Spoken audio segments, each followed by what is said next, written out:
He just really makes them both look irrelevant on the global stage. I mean, sure, both men can go off on trips around the world and, try to do what they try to do, but people no longer, I mean, how do I put this? Like, if Charles goes on a trip, a tour, him and Camilla, it's perfunctory, right? It's whatever that even means. It just seemed to fit. It's basic, it's so basic. It's like no one even really cares. I mean, they cover it because he's the king and she's the queen, Charles and Camilla, that is. But there's nothing there. There's no news. There's nothing to talk about. You have these two octogenarians. No, they're not octogenarians. They're in their 70s. They're septuagenarians, right? And you know, she was wearing Dior, and God bless her, right? And he, is walking without assistance or whatever. It's great, right? No one really, really, really cares. They're not going to hang on to his every word. His trip is not going to generate tons and tons of juicy articles all over the world. Nobody cares, right? That's Charles and Camilla. Then you have William, who basically has been traveling solo without his wife. And he announced earlier in the year that that would continue to the end of this year, where he told us back in January that in October or November, whenever it is that he will have the Earthshot Prize in maybe South Africa. Don't don't quote me. I don't really remember. That Kate will not be with him. He told us that a year ago. And without Kate, there's really not that much to talk about or print about William either, because on his own, he's quite boring. What are they going to talk about? There's no outfit. Kate needs to wear her outfit. Now, with Harry, Harry did this first, trip without Meghan, and he looked great. He did a lot of different trips back to back, and with the New York trip, he had a lot of meetings from the Clinton Global Initiative to, meetings about the Diana Awards, Travelist, and so on. It was just back to back stuff to talk about. And then he was traveling without Megan for the first time. And of course, the media had all these juicy hit pieces about Megan and bullying, and they got a lot of traction and um, you know, material, if you will, out of the fact that Harry was indeed traveling alone. So they get to talk about the divorce that Harry and Megan are going to have. They get to talk about how much better Harry is when he travels without Meghan. They get a lot of traction out of, Harry traveling with Meghan or without Meghan. Either way, they get their tidbits, right?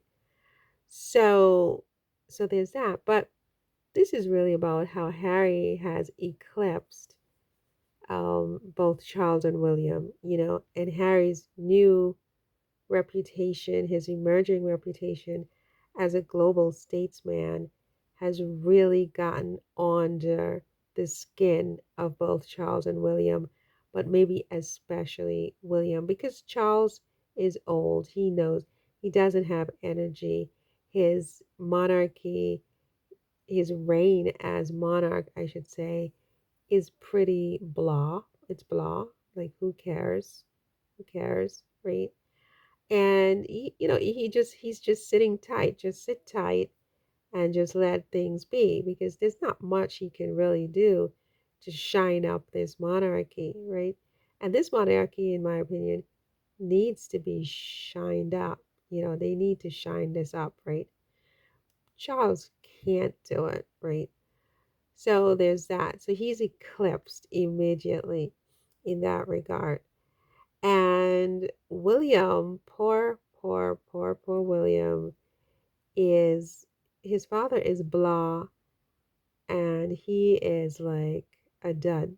It's like there's just nothing there except for the new beard, at this point. There's nothing there. What can he do? He doesn't have Harry's natural shine. If anybody can shine up that monarchy, it's Harry.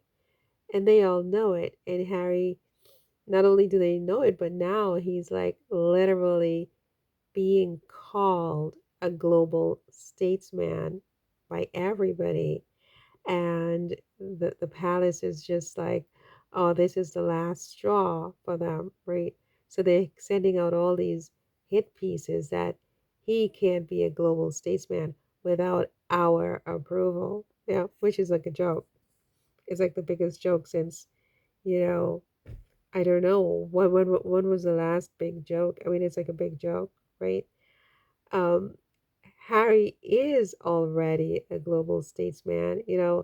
That ship has sailed. Like you can't sort of, pull that back, William, okay, and Charles and the rest of you. It's sailed. He is a global statesman. People are loving it. People are just lapping it up, okay? And yeah, there's that. So it's all I really wanted to talk about was the fact that Harry's a global statesman. Everybody in the palace is in panic mode about it because what's going to be next? I mean, he just looks like he's the next king of England, right?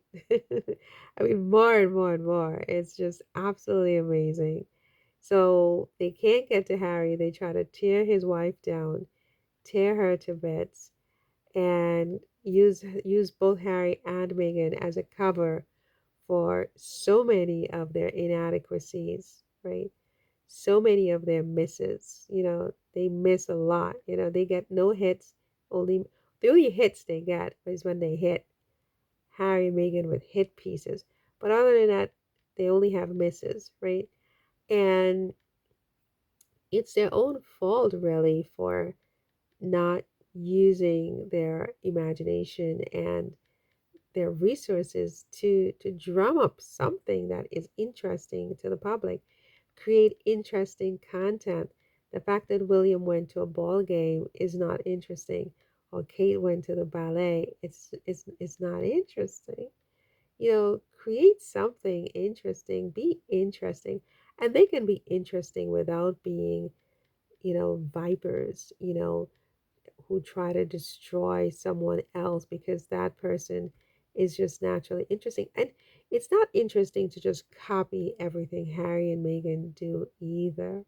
I mean, that's incredibly boring. But anyway, yeah, William and his father, Charles, are really ruffled and triggered because Harry is now being called a global statesman all over social media and now in traditional media as well. That's just how it is. That's how people see him, and they see him that way because he behaves in that way. He does things to earn that reputation and that title, right? He has earned it. He continues to earn it. He shows up. He does good, right? He's not a Zoom guy. And I don't know when it was the last time he went to a ball game to get PR. He's actually out there being a global statesman, and that's something William, if he wants to compete, needs to take stock of. It's not about going to ball games, right? So anyway, that's all for this one, you guys. Leave your comments. Let me know what you think, and see you in the next one. Take care. Bye.